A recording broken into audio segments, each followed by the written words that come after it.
Meu nome é Luciano Moura, eu sou jornalista e assessor de imprensa do festival Em Janeiro Teatro para Criança é o maior barato. Vamos dar início agora ao podcast Diálogos sobre a Cena, uma atividade formativa e que faz parte da programação da 18ª edição do festival Em Janeiro Teatro para Criança é o maior barato, realizado pela companhia Fábrica de Sonhos e pelo governo do estado de São Paulo por meio da Secretaria de Cultura, Economia e Indústrias Criativas. Hoje, no nosso podcast, vamos falar um pouquinho sobre o espetáculo Família Murphy e o incidente no multiverso da companhia Sabre de Luz Teatro. Participam comigo do podcast Eduardo Catanozzi, que é um dos curadores do festival. Obrigado, Eduardo. Eu que agradeço, Lu. Dibe Carneiro Neto, que é jornalista e crítico teatral. Obrigado, Luciano. Obrigado, Dibe. E o pessoal da companhia. Eu vou aproveitar já para apresentá-los. Cristiano Salomão, Joyce Salomão e Nino Belucci. Aproveitando, eu já vou começar pela própria companhia. Eu queria saber do grupo um pouquinho da trajetória de vocês e como que foi desenvolver, né, essa pesquisa, essa criação desse espetáculo em específico para esse festival. A Sabre de Luz, nós nos unimos em 2013, então a Sabre de Luz Teatro completou em 2023 10 anos de trajetória. Nestes 10 anos, né, nós trabalhamos full time nesta companhia, nós temos um repertório de 6 espetáculos, são mais de 15 narrações de histórias, nós temos projetos de cunho educativo lúdico, então nós temos um projeto maravilhoso chamado Museu Também é Coisa de Criança, que nós levamos as crianças à Pinacoteca do Estado para conhecer os artistas brasileiros, mas com este olhar lúdico. E dentro da companhia a gente trouxe desde 2013 a literatura de ficção científica, que é uma literatura marginalizada, é uma literatura que fala sobre sociedade. Então, esse sempre foi o nosso princípio, né? O primeiro autor estudado pela companhia foi o autor Júlio Verne, que é conhecido como pai da ficção científica. E nos livros do Verne, ele traz esse olhar visionário, esse olhar para o futuro, esse olhar do sonho, do conceito de sociedade futurista, mas dentro de uma realidade onde as placas tecnológicas, né, nos margeiam, vamos dizer assim. Então, a gente sempre trouxe esse princípio de estudo e pesquisa para a companhia. Depois, a gente começou com o espetáculo 5 Semanas em um Balão. Já fizemos mais de 500 apresentações, né, ao longo do Brasil, participamos de 2 festivais internacionais. E dentro da companhia, essa pesquisa ela é continuada. Então, agora em 2023, nós tivemos a oportunidade de sermos contemplados pelo programa de fomento, e neste programa de fomento nós estamos com diversas ações que ainda continuam a pesquisa da ficção científica, e agora, acho que cada vez mais, né, ela vem, nos abraça. Estamos agora montando um espetáculo inédito, que vai surgir aí em 2024, e Família Murphy como que a gente pode falar? É a menina dos nossos olhos? É o queridinho. Ela é a queridinha da companhia. Hoje. Eu não posso falar isso, gente, porque os meus espetáculos são como os meus filhos. Eu fico me desculpando com cada espetáculo. Não, mas é uma brincadeira. Família Murphy pra gente é realmente muito importante, porque ela trouxe não só essa coisa da mesa de pesquisa, nós somos nerds, né? E nas nossas nerdices, a gente mergulha muito na ciência, no conhecimento científico, e fica ali com aquela pesquisa toda muito aprofundada, e muitas vezes a gente até, né, mergulhados aqui naquela ideia, a gente ressignifica algumas coisas dentro da nossa vida, é tudo misturado, né? O Família Murphy, eu acho que ele trouxe uma inversão dessa ideia que a gente traz na companhia, que a gente vem fazendo na companhia. Porque o Família Murphy, ele parte do princípio pessoal, de questões pessoais que estavam mais latentes, isso, em detrimento da pesquisa. Então, a gente tira um pouco, a gente tem muita pesquisa nesse espetáculo, né? Tem muita ciência nesse espetáculo. A companhia surgiu com essa ideia mesmo de fomentar a ciência e de levar conhecimento científico para as crianças, né? E de trabalhar tudo isso. Mas o Família Murphy tem esse lugar que nós estávamos no momento da criação desse espetáculo, né? Então ele realmente é muito querido. Bacana. Eu acho que você falou de ciência, né? Mas também tem um quê de tecnologia, tem de criatividade e também tem de muita emoção, né? Muito. Você estava contando pra gente aí nos bastidores, eu queria que você compartilhasse com a gente aqui no podcast. É porque a ficção científica, para nós, é uma ferramenta de possibilidade de discussões humanas. Então, tem muita filosofia nos nossos textos, muita filosofia. Então, quando você fala de ficção científica, porque é um gênero que poucas pessoas conhecem, acho que hoje em dia ela acabou abruptamente entrando na vida de todo mundo, né? Mas ela até então era um pouco afastada. Quando a gente fala de ficção científica, a gente fala de quem sou eu. Por isso que os filmes de ficção científica, que é onde as pessoas têm mais referência, né, para esse gênero, mais do que a literatura, mostra sempre o ser humano, né, tendo essa relação com uma máquina, ou com um robô, um alienígena, um outro ser. A ideia é um ser de um outro lugar. Só que este ser de outro lugar, ele fala sobre questões humanas. Então você sempre tem um robô que fala quem é este ser, mas de uma forma humanizada. A gente brinca no espetáculo, né, dos figura, robôs. né? Eles estão sendo desumanizados, né? A Alexa no espetáculo, ela fala, vou escrever isso no meu guia de desrobotização, né? Então, essa relação, né, do homem e de esse outro ser, isso é filosofia. Então, a gente começa a companhia lá, até antes do espetáculo, nossa pesquisa era na filosofia para criança. Nós temos um trabalho bem legal na companhia sobre isso. A gente tem narrações de histórias, né, propostas de oficinas, de filosofia para criança, em que a gente discute a sociedade, mas a criança como cidadã, a criança em relação à cidade que ela vive, a criança em relação a ela, a família, a escola e como ela se coloca no mundo. Então, isso acho que está em todos os nossos espetáculos, né? Todos. Todos os nossos diálogos falam sobre isso. E no Família Murphy, a Angela Murphy, que é a a personagem do espetáculo, que tem 13 anos, ela indaga sobre quem sou eu, o que é ela, quem é ela inserida naquele mundo, né, que foi ali, como que se diz? Avalanchado, vem umas palavras. Eu acho Sofreu uma avalanche de tecnologia na vida. Em algum momento, né? A gente já também fez essa pergunta, né? Então, Sempre. Assim, Nós nascemos com essa pergunta, sim, né? Aham. E vivemos com essa pergunta, né? Bacana. Eu já vou trazer um dos nossos curadores, o Eduardo Catanós, para esse bate-papo, já até para poder enriquecer aqui a nossa conversa e falar sobre isso. A curadoria, ela cria uma expectativa, né, Eduardo? Vocês recebem inscrições de vários grupos do Brasil afora e acaba criando essa expectativa do espetáculo, mas aí quando chega a apresentação, e conta pra gente como que foi. Cada escolha é única, né? Assim, a gente se debruça, e eu, nós nos debruçamos sobre o espetáculo, sobre aquele material que vocês mandam, né? E a gente vai destrinchar tudo aquilo para tentar fazer uma escolha que dialogue com toda a grade, com toda a programação. E eu acho que o espetáculo de vocês se diferencia nessa programação, no sentido de ser único. Nessa questão da linguagem, de trazer a tecnologia, e uma questão fundamental, que é a escolha de ter dois pais, né? Isso pega a gente logo de cara quando a gente vê a primeira cena, né? Assim, opa, tem alguma coisa aí que a gente precisa olhar com atenção.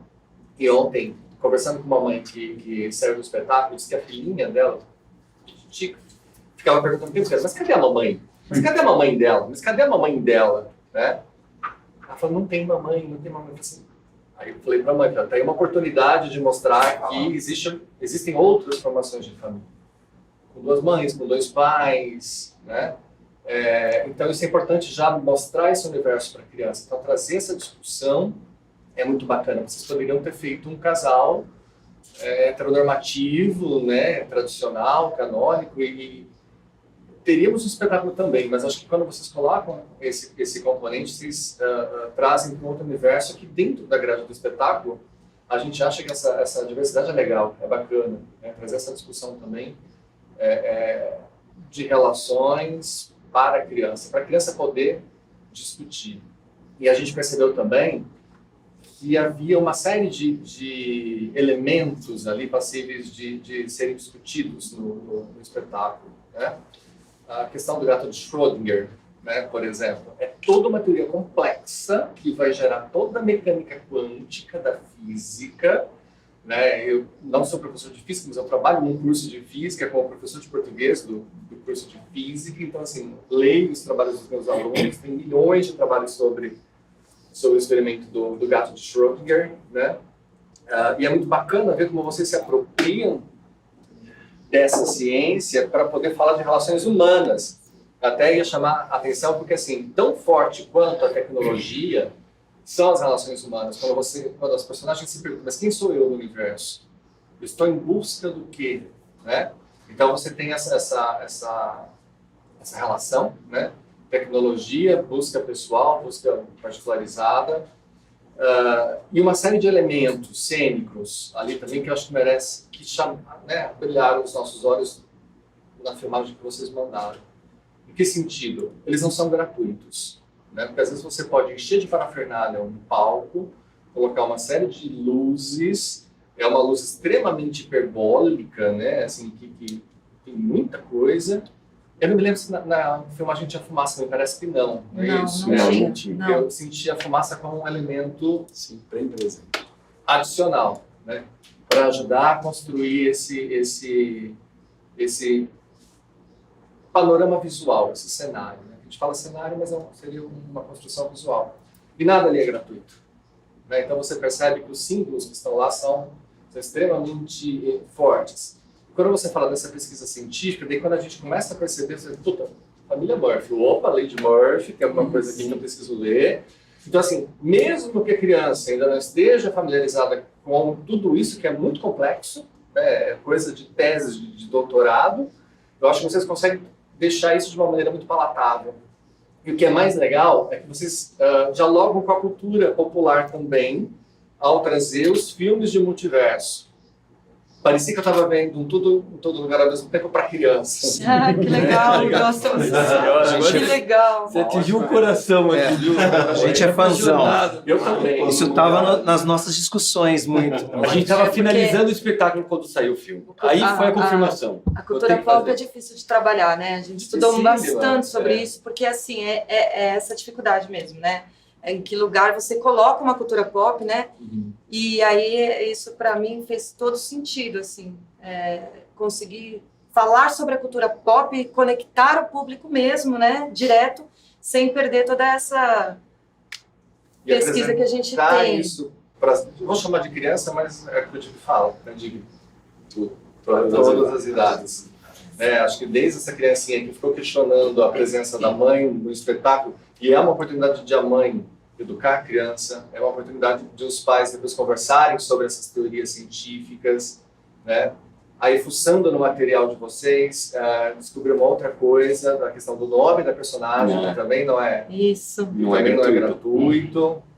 Um pouquinho, Ângela? Claro, claro. Nossa, a Ângela é uma homenagem que a gente fez à doutora Ângela Olinto, que é uma astrofísica cientista brasileira que recebeu um dos maiores prêmios do mundo em 2021, e no Brasil ninguém nem ficou sabendo, né? Ela é professora de uma universidade americana, e esse prêmio é um prêmio que Churchill ganhou, Darwin ganhou, então é um prêmio muito relevante, né? Einstein ganhou, e a Ângela ganhou esse prêmio, e foi muito abafado aqui no Brasil, né? Assim, não chega nas pessoas.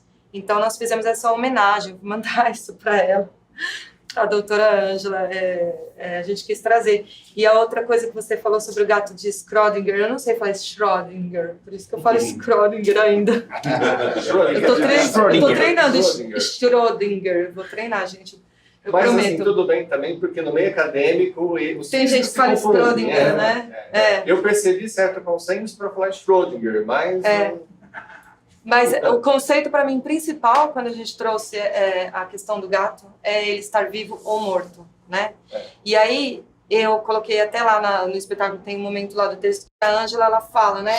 Às vezes eu me sinto assim no meu quarto. Então, nós passamos por isso com crianças próximas a nós, né? Dessa questão da depressão, é um momento, ali, 13 anos, é um momento complicado psicologicamente, né? Para crianças e jovens. E nesse momento, pandemia e pós-pandemia, até os dias atuais, a gente está com esse problema, né, social, que é essa questão da criança existir no mundo, e volta de novo para a filosofia, né? Quem sou eu no mundo? Então, ela questionar essa questão, né, pelo gato de Schrödinger, né? Eu me sinto relacionada a esse gato porque eu estou viva ou morta neste mundo, né? Mais porque acho que eles vão dando pequenas pérolas científicas, né? E aí eu vou buscando, mesmo que não esteja lá, se não tenha sido intencional, eu li. Se eu li, tem uma marca que é muito homem vitruviano, não sei se isso foi pensado. Sim, foi, né? foi. Exatamente, na hora dos alquimistas que faz tanto. Foi. Eu falei, o homem vitruviano ali, dentro dessa discussão, né? E agora tem o robô vitruviano, né? Uhum. Que é um conceito que eu vi agora recentemente, porque até que ponto nós não somos máquinas hoje, né? Nós somos muito máquinas. Esse trabalho que o Gibi faz é de máquina. Eu falo, como ele consegue assistir tanto espetáculo e como é que ele consegue? Mas porque é muita a pressa que a gente está vivendo no mundo, a gente está falando sobre isso, né? Atualmente na companhia, a questão do tempo. Essa pressa, esse momento acelerado que a gente vive, né, da sociedade, que vai nos pressionando, nos empurrando, não tem como ser diferente. Não tem como. Tem como, minto, gente, tem como, calma. Né? Mas a gente está aqui nessa velocidade, e aí vem essa questão do robô vitruviano, que agora eu não sei como é que eles estão chamando, de onde que eu deixo de ser um humano e passo a ser mecânico, porque eu sou uma mãe mecânica, automática, eu faço lá os meus filhos, eu vou resolver meu filho, eu sento com meu filho, psicologicamente, eu tenho um tempo para conversar com ele, né? E assim, onde é que eu entro, onde que eu não entro, eu me sinto assim, talvez é uma particularidade, nós estamos limitados em alguns momentos, porque o que pode, o que não pode, o que eu ajudo, o que eu falo para uma criança que eu deixo de falar, então a gente fica meio recuado, né, e aquela coisa então tudo isso daí vem muito nesse momento do vitruviano. E outra coisa que eu senti saindo do espetáculo, ali no saguão, conversando com as pessoas, uma discussão que eu também não tinha visto até então, do texto, né, da questão dramatúrgica mesmo, do processo dramatúrgico. Algumas pessoas questionaram assim, nossa, mas será que não foi muito rápido? Né? Será que essa informação... Será que se estabeleceu direito a relação entre esses pais e essa menina, né? Na minha concepção, no meu ponto de vista, como que eu leio isso? Acho que vocês têm uma economia dramatúrgica muito grande. Depois você me corrige isso. Claro, falar disso bastante. Mas pode falar. Porque eu quero escutar tecnicamente, estou falando aqui também como, né, pessoa que gosta de teatro e estuda teatro. Uma economia dramatúrgica bastante grande em detrimento do corpo, em detrimento da imagem. Então, assim, parece que vocês resolvem questões que seriam do texto por imagens. A primeira música da Björk, né, que você tem ali 13 anos se passando em uma música, se utilizando de um recurso super antigo e moderno ao mesmo tempo, que é a pantomima, né, vocês vão fazendo ali, criando uma pantomima, mas de uma maneira extremamente contemporânea, que também é dança, que é imagem, que é visual, que eu vejo na internet, e que eu estou ligado nisso, e não preciso, talvez, mais tanto de palavra para explicar tudo isso que já está esclarecido na imagem, né? Então, acho que esse é um outro ponto muito forte do texto de vocês. Então, a gente tem dois textos ali que precisam ser lidos e um complementa o outro. O texto imagético, né, e o texto verbal. Parece que quando você lê só o texto verbal, fica essa fragilidade, talvez, né? Mas aí que é complementada, que é resolvida no texto cênico que vocês criam, né? Nas imagens que vocês criam. E nós colocamos a música como subtexto. Também. Então, os nossos espetáculos, todos eles têm trilha original. E a né? luz, né? Gustavo Barcamor, que está com a gente aqui no festival, ele desde 2013 trilha para nós, né? E ele também é nerd, senta junto, pesquisa, e ele faz a trilha original. Este espetáculo recebeu essa trilha, que não é original, né?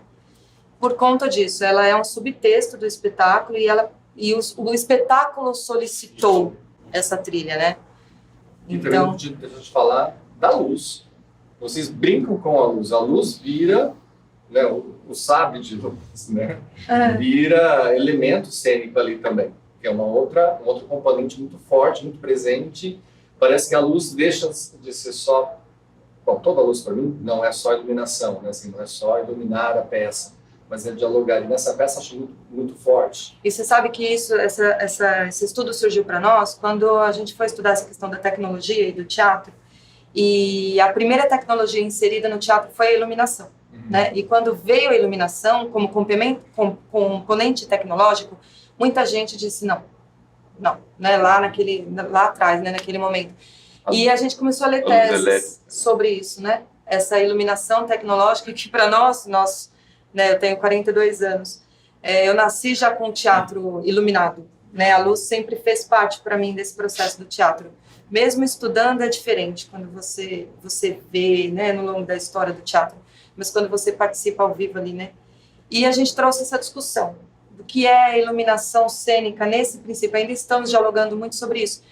E nós queremos chegar neste lugar de entender a luz como parte, elemento de todo o contexto, né? Da unicidade do espetáculo, não só como um componente lá atrás, né? Cenográfico ou, né? Que vem ali dialogando assim.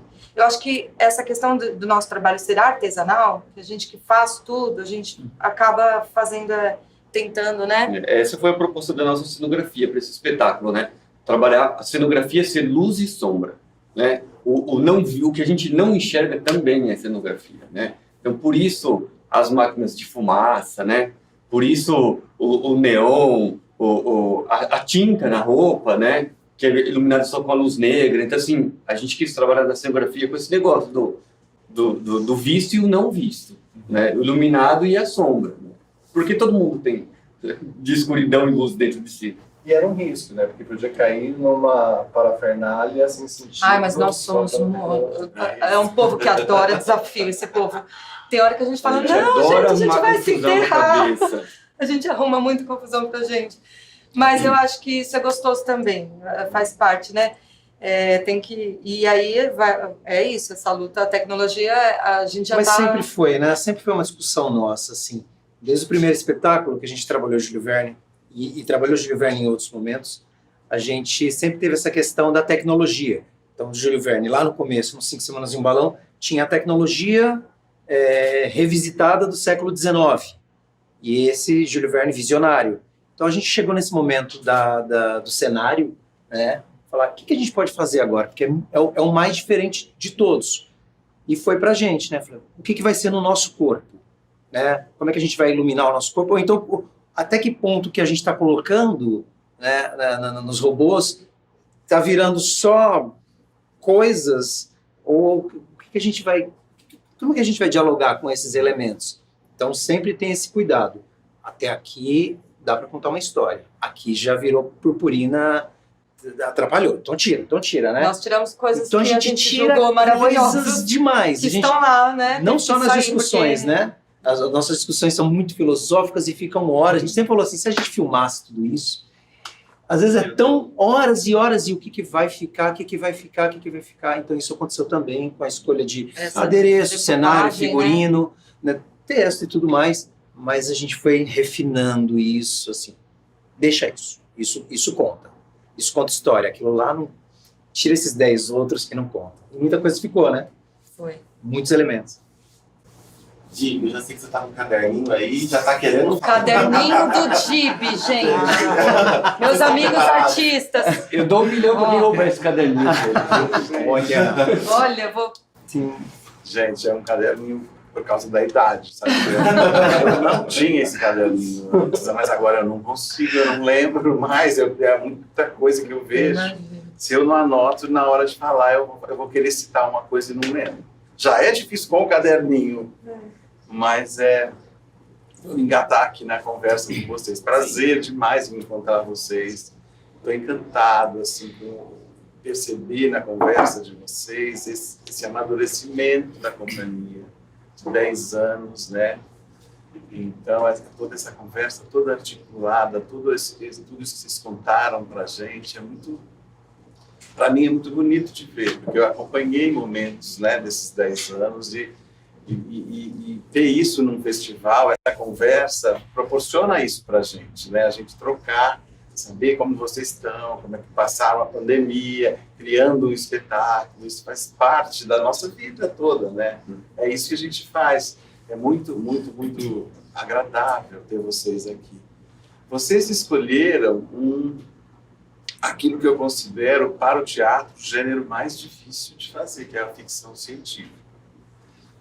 É muito difícil. Vocês são realmente corajosos, arriscam, malucos de levar a ficção científica para o teatro. Porque, assim, não só no infantil. É difícil levar pro teatro esses livros todos. Eu já vi coisas desastrosas, muito bem intencionadas, mas na hora de transformar as ideias na cena, ao vivo, ali, não funciona direito. E esse espetáculo me surpreendeu muito no sentido de que ele é bem redondinho, ele é bem funcional. Porque, assim, os melhores jeitos de fazer ficção científica, eu acho, na arte é a literatura, vocês já falaram isso no começo, porque a literatura, você vai lendo e vai imaginando aqui, não tem lugar melhor para a gente imaginar essas ideias, essas distopias do que aqui dentro. Você viaja nesses livros. Asimov, vai? Completamente. Asimov, o próprio verbo, tudo. Exato. E depois o cinema, né? Que se apropriou disso muito bem, e todo mundo tem referências de ficção científica no cinema, e o cinema permite viagens visuais muito grandes. E aí fica uma diferença muito grande no teatro. Como fazer tudo aquilo no palco, né? Então é dificílimo esse desafio. E esse espetáculo tem coisas muito boas de visuais, de audiovisual, né, a iluminação, como ele falou, está muito boa. O feixe, aquela cena do feixe de luz, que depois ele deita em cima da... Você vê materializado aquilo. A luz usada de uma forma muito inteligente no espetáculo. Esse lado da ficção científica não me decepcionou. Eu fiquei feliz por isso. Talvez porque o texto seja muito bom, porque também eu acho que a ficção científica não é só efeito. A ficção científica, principalmente, são ideias, né? Ideias. E essas ideias estão lá muito bem escritas, tem frases lapidares, coisas que eu anotei aqui que são lindas, que depois eu vou fazer uma crítica para deixar isso registrado, as coisas que eu gosto no seu texto. O texto é da Joyce. Tem desde bordões, quase bordões, né, como o sentido figurado, volta e meia aparece. Isso é tão legal num texto, dessa preocupação em repetir. A pilha toda hora na Alexa, ou na Siri, não sei, uma das duas, também vira um bordão, a gente morre de rir, ela para de repente no meio da conversa, pilha, tem que correr e botar pilha. São sacadas de dramaturgia que fazem o espetáculo ter uma vida extra, uma vida que, né, de ideias mesmo, de agilidade, né? Você não fica só esperando que aquilo venha nos efeitos, no sabre de luz, na luta, que isso também é muito legal, é muito bem feito. Vocês têm, é isso que ele fala da linguagem que ainda não é verbal, que a música ajuda muito, e a cultura pop dele é melhor que a minha, que eu não sabia que era pior, que eu ia perguntar quem é. Isso são verdadeiros videoclipes dentro e isso pega os jovens muito, né, ainda. Todo aquele início, até chegar nos 13 anos, é uma coisa muito bem pensada, genial. Casou com a música de uma forma maravilhosa. Eu queria dar... volta para eu ver de novo esse começo, que é muito legal. Você ficar ouvindo aquela música tão casada com o crescimento da menina e a vida dos dois, e você percebe toda uma história da família ali. Agora, aí vem o meu.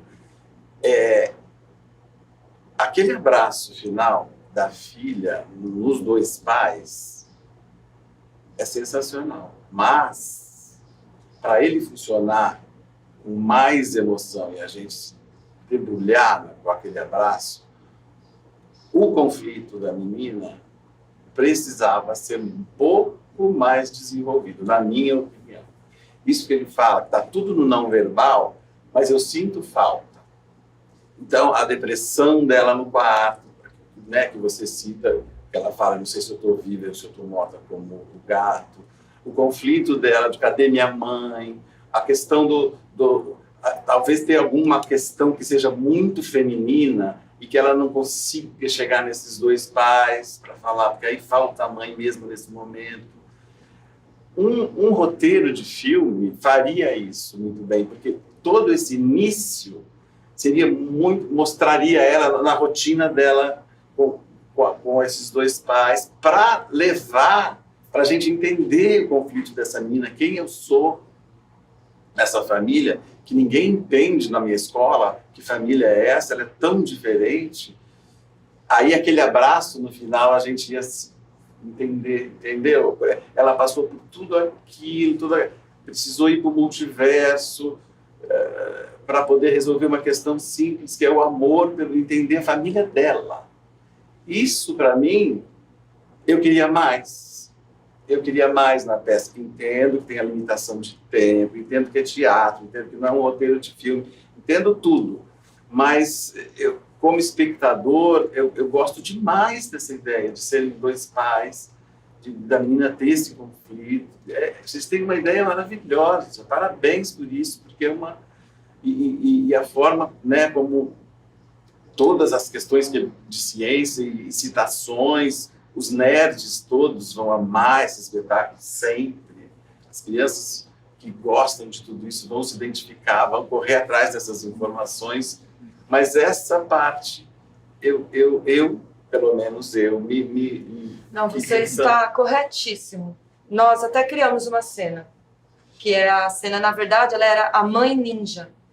Então, naquele momento, a menina encontrava uma mãe ninja e ela tinha uma cena toda fundamentada nessa ideia, em que ela, né, tinha essa questão da mulher. Isso. Ela se colocava... E a mãe era ninja por esse motivo, porque nós somos filhos e filha de mãe solo, nós três. Olha, né? gente.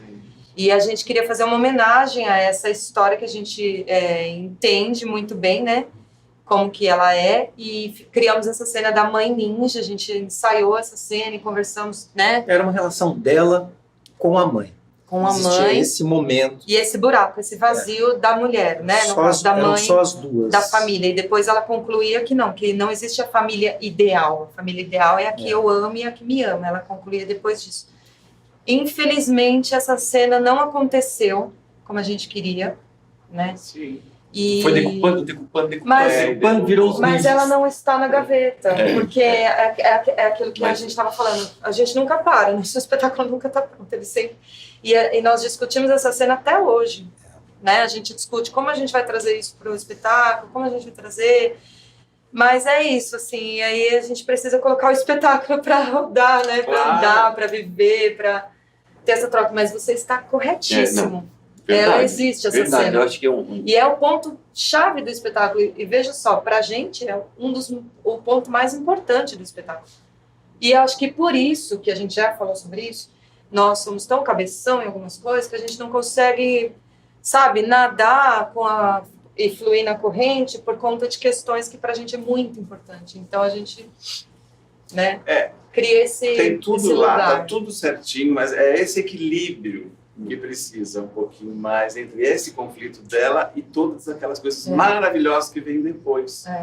É tão curioso você falar que vocês três são de mãe solo, porque você tem uma definição no texto do que é ser mãe, ter 4 mãos, visão de raio-x e saber dançar tchá-tchá-tchá. Isso é ser mãe. Olha que coisa mais linda. Mães, nessa hora, riram, deram risada, se divertiram, porque elas se identificam. É um jeito inteligentíssimo de dizer o que é ser mãe. E ainda por cima ela fala, meus pais já são assim e eu ainda tenho 2. Então, nessa hora, ela já está entendendo os pais dela. É tão bonito, é tão bonito. O seu texto é muito bom, em muitos momentos. Isso é uma pérola do texto, essa definição de o que é ser mãe. Nossa, eu falei, que coisa mais bonita. E tem muita coisa, né? O jeito como ela fica pixelizada naquela caixa, que é uma mochila, que é um misto de... E depois como ela sai, a cena de como ela volta e veste a roupa e apaga a imagem lá, é muito bem feita também.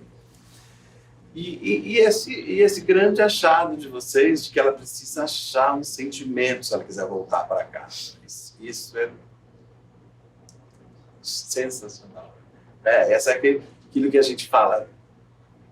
Você tem um fecho, um final moralizante atualizado para uma coisa inteligente, porque não é a lição de moral, que no fim termina a peça, que a gente vê muito.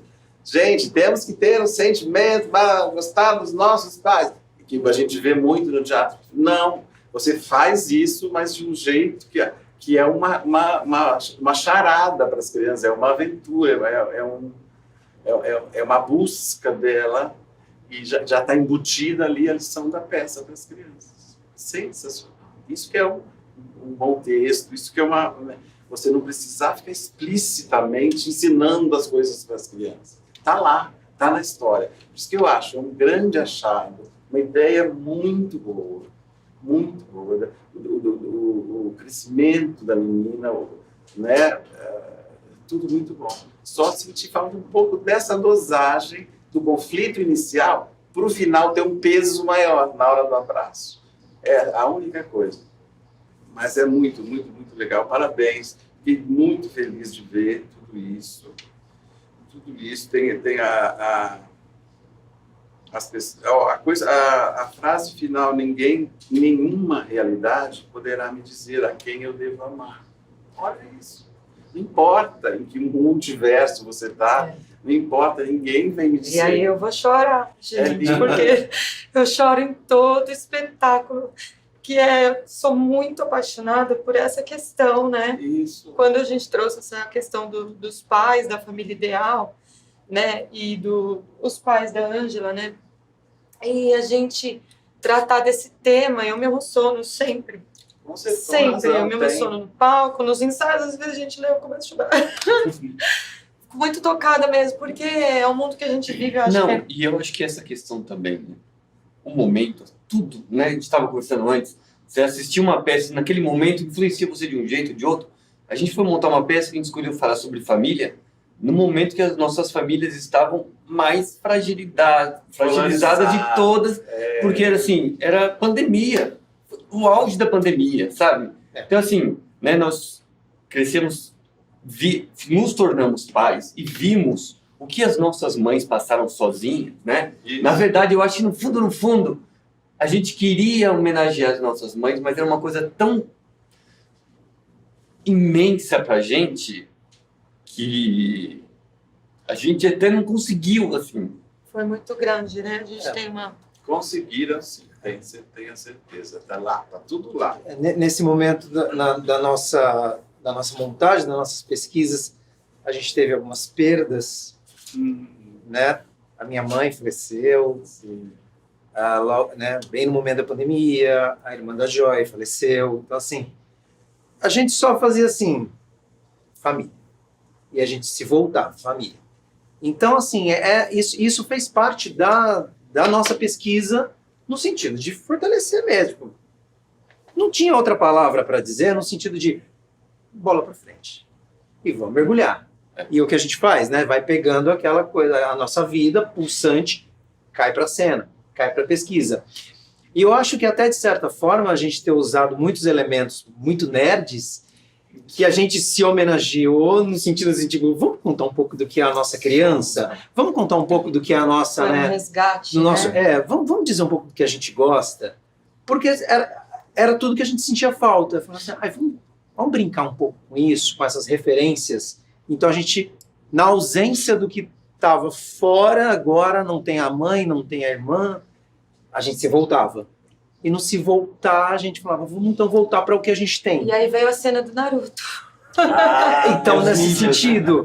Nesse lugar da mãe ninja, porque a gente sentiu que nós estávamos declinando muito num lugar, assim, um abismo que não era aquele momento, a gente não estava sabendo lidar com isso naquele momento, né? Então, a cena do Naruto foi a cena, porque nós sentamos e falamos, enquanto estivermos aqui na Terra, né, a gente quer ser feliz e quer multiplicar essa alegria, eu quero passar alegria para as pessoas, né? A gente ficou com esse olhar, assim, sobre o mundo, sobre nós. E aí... Porque era para falar disso. Né? A gente veio sabia que era para falar sobre uma isso. Uma cena que, na verdade, não era essa essa questão que precisava, mas que no momento acho que a gente precisava. Sim. Que é essa luta de ninja, que é uma luta, que a vida é uma luta, né? E a gente colocou essa brincadeira mesmo. Porque era uma sabe? cena de homenagem às mães. Aí, como que é essa mãe? Ela tem que ser uma mãe ninja. Aí, numa brincadeira, numa palavra, vê esse conceito de ninja. Então, é uma mãe que luta. Então, essa mãe vai pegar a Ângela no multiverso e vai proteger ela. De E tudo vai, todos, né? Só que aí, justamente nesse momento, esse assunto mãe, família, ficou muito sensível pra gente. Sim. Aí a gente acabou decidindo decupar por essa homenagem aos animes, que a gente gosta, a gente curte muito essa cultura oriental, do não desistir, do lutar, do ir pra frente e tal, e ficou só no E aí mas eu entendo isso que você fala dessa necessidade e tal. Nessa cena do Naruto, uma menina, uma criança atrás de mim falou: são os pais dela.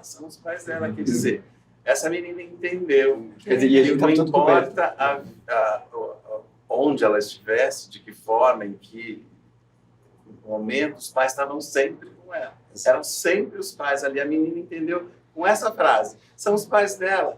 Eu dei risada. Nossa, falei, que maravilhoso. Você faz. Você acredita que nesse desenvolvimento também tinha os pais que iam resgatar ela no multiverso? Eles iam para o multiverso, né? E eles corriam atrás da menina. Teve tinha uma essa versão teve uma versão que era final legal. que Só que a gente não conseguiu, né? Teve que escolher, a questão das escolhas, né? A gente acabou escolhendo essa versão, mas essa versão também era muito legal. Sim. E eles iam ao resgate. Eles são. A Siri, todo mundo ali, todos são os dois. Ela está querendo resolver o conflito com eles e leva. todos eles. são Murphys. E aí, então, uns têm umas intenções, os alquimistas, de, sei lá, eles querem secar ela, eles querem abrir, não, eles querem fazer alguma coisa, mas tem essa relação. É uma relação doente, ruim. Né? As robôs, elas têm uma visão, né? Tipo, pega na cabeça e abaixa futuro, isso e né? tira, né? Eu fiquei esperando a Lady Murphy. Onde que vai entrar a Lady Murphy? Gente, que coisa bonita. Você dizer, não é porque tudo acontece ruim, é porque se é para acontecer, vai acontecer. acontecer. Falei, nossa, que maravilhoso. E essa coisa da família alquimista e do robô, né? Que a gente brincou, falou de passado e de futuro, de uma certa forma, né? E os alquimistas veio porque a química, né? Antigamente, lá na época dos alquimistas, eles tentavam fazer os seres humanos, né? E é a mesma coisa que fazer o robô hoje. Eles tentavam fazer. Então, aquela que ela fala lá, 48 litros de sódio, né? Aquilo é como se fala no ser humano mesmo. Na química, é uma composição. É uma composição do ser humano. Então, é da origem, né? Onde parte a origem, assim. Então, trouxe esse elemento, assim. E aí E vem tem o meu vitruviano também. os robôs que vão falar do futuro, né? E hoje em Pra dia a gente discussão, né? Inteligência artificial. Aí nós temos, né? A dublagem não viva, né? Então, a discussão... Tesla, a China fazendo cada vez mais androides, assim, cada vez mais robôs, daqui a pouco é android, ou seja, o que era ficção está se tornando cada vez mais a realidade. Mas as discussões humanas nunca sempre estão presentes. Elas voltam. Por isso que eu já tinha falado, né, da ficção científica. Por mais que a gente fale, tem esse verniz todo tecnológico, no cinema é muito mais fácil realmente resolver. Você tem os flashbacks, ou você tem toda a parafernália hollywoodiana, no teatro é mais complicado, mas sempre é um fator humano, ou sempre é sobre, por mais futuro que seja, é sobre a sociedade presente. Né? George Orwell falando... Ver na trajetória de vocês. Esses 10 anos levaram vocês a fazer esse espetáculo e se colocar. Não ter medo de fazer ficção científica, mas falar de emoção, da mãe de vocês, né? Isso é muito bonito. Quando você trouxe essa questão do Murphy, né, da Lady Murphy, o Murphy entrou, tem uma frase do Edvard Murphy que é: se você não está confuso, você não está prestando atenção. Então, nesse momento do espetáculo, né, quando eu bati o olho nisso... Que era uma fala de cena também. E aí, o que a gente fez, né? Eu fiquei nesse processo de, já que nós não vamos contemplar a mãe, no caso aqui, nesse momento, a Ângela, ela tem que resolver com ela mesma. Né? Por isso que nós trouxemos as 3 Ângelas ali, né, aquela referência muito nerd, para a Ângela, com ela mesma, se colocar ali naquela questão, resolver essa questão de voltar. A gente ela traz voltar aqueles, pra casa, né? que aqueles que se apontam, né? É outra grande cena essa, realmente. E me lembro, nessa hora eu lembrei do filme Tudo ao Mesmo Tempo Agora, né? Que nessa hora eu falei, olha lá, a referência. E só uma coisa assim, muito importante, porque a gente, né, nós somos apaixonados por ficção científica. Eu cresci criança assistindo esses filmes e tal, mas a ficção científica ela é banalizada, ela é muito vista no campo única e exclusivamente do entretenimento. E não é. A ficção científica é extremamente política, é extremamente social, humana, né? Eu lembro de uma passagem de Star Trek que começou em 1964, ali, né, nos Estados Unidos, e a atriz que fazia o personagem da comandante Uhura, foi o primeiro beijo interracial da história da televisão mundial. Quem trouxe foi a ficção científica, não foi o drama, não foi nada. Foi a ficção científica, né? E, inclusive, a atriz, ela fez a primeira temporada, ela disse, não quero fazer mais tipo, quero ser atriz da Broadway e tal. Então, eu vou pedir para sair e tirar meu personagem. E teve um encontro social, eu não lembro o nome do encontro, mas é um encontro de negros, onde ela encontrou com Martin Luther King. E eles conversando, e ele falando sobre a série, ela falou que ia sair da série. Ele falou, não sai. Esse é o único programa da televisão que eu permito com que as minhas filhas assistam, por sua causa. Você é uma inspiração para mulheres negras. História boa, ó. Entendeu? Então, assim, sem isso, mas muitas outras, existem inúmeros fatos, né? Sobre a palavra elo, né? De gênero foi criada exemplo, pela ficção científica, né? Isso muito antigamente. Na década de 60, Star Trek trouxe essa relação. Agora, a última série de Star Trek que está acontecendo agora atualmente, tem um personagem que ele não se identifica com gênero nenhum. Então, e assim, e através dessa alegoria do alienígena, né? Então, assim, tem romance entre alienígenas. Tem povos alienígenas, que na década de 60 também, eles faziam a luta dos terráqueos contra os Klingons, que no final das contas, no fundo, é só alguém se entender ali, que representa nada mais para eles, no contexto deles, a luta dos americanos contra os russos. Eles estão usando diferentes raças interplanetárias para, na verdade, falar das diferentes então, assim, raças do planeta. É alegórico, mas é extremamente político. Né? Então, por isso que a gente bate nessa técnica. É que nem agora nós estamos estudando a ficção científica brasileira, né? Jerônimo Monteiro é o autor estudado na companhia hoje. Ele é o pai da ficção científica brasileira. Ele escreveu o primeiro livro de ficção científica na ditadura militar. E, assim, inclusive, nós estamos fazendo montagem a gente vai fazer um experimento cênico que chama Fuga para Parte Alguma, que é um livro do Jerônimo. Mas, assim, ele não é o único. A ficção científica brasileira na literatura é muito rica, né? A gente tem mulheres muito potentes, Dina Silveira de Queiroz, que venderam muitos livros e aí, depois da ditadura, foi apagado disso tudo da nossa história. Foi apagado, assim, é uma pena. Mas a literatura vem lutando com isso, né? Eles estão também, levantou-se essa luta. Então, agora é trazer esses autores brasileiros de ficção científica. E tudo isso vem no nosso próximo espetáculo, que chama Cidade Máquina. Que você vai conferir. Logo Já tem mais. spoiler aqui, né, gente? Eu acho que a gente ficaria horas falando, né? Não só sobre o espetáculo, mas toda essa temática. No comecinho você falou que vocês são emocionados, né? Mas eu acho que mais do que emocionados, vocês provocam emoções. Eu acho que o espetáculo ele traz isso, né? Realmente você se emociona com tudo aquilo, você se identifica em vários momentos com a personagem, com a situação. Eu queria agradecer a participação de vocês no nosso festival e também aqui no nosso podcast, que a gente pode realmente compartilhar conhecimento e compartilhar como foi todo esse processo. Obrigado, viu? Obrigado. Nós que agradecemos muito aqui, um carinho muito especial pela Companhia Fábrica de Sonhos, que consegue, né, realizar tudo isso. Gente, como vocês são maravilhosos. A gente vai terminar chorando aqui, como sempre, e agradecendo demais a todos vocês. Muito carinhoso esse momento aqui. Obrigada mesmo. Obrigado. Di, obrigado mais uma vez pela participação. Viu? Eduardo, obrigado também. Eu agradeço. Então, esse foi o podcast Diálogos sobre a Cena, que faz parte da programação da 18ª edição. Em janeiro, o Festival Teatro da Criança é o maior barato, que é realizado pela companhia Fábrica de Sonhos e pelo governo do Estado de São Paulo por meio da Secretaria de Cultura, Economia e Indústrias. Até uma próxima!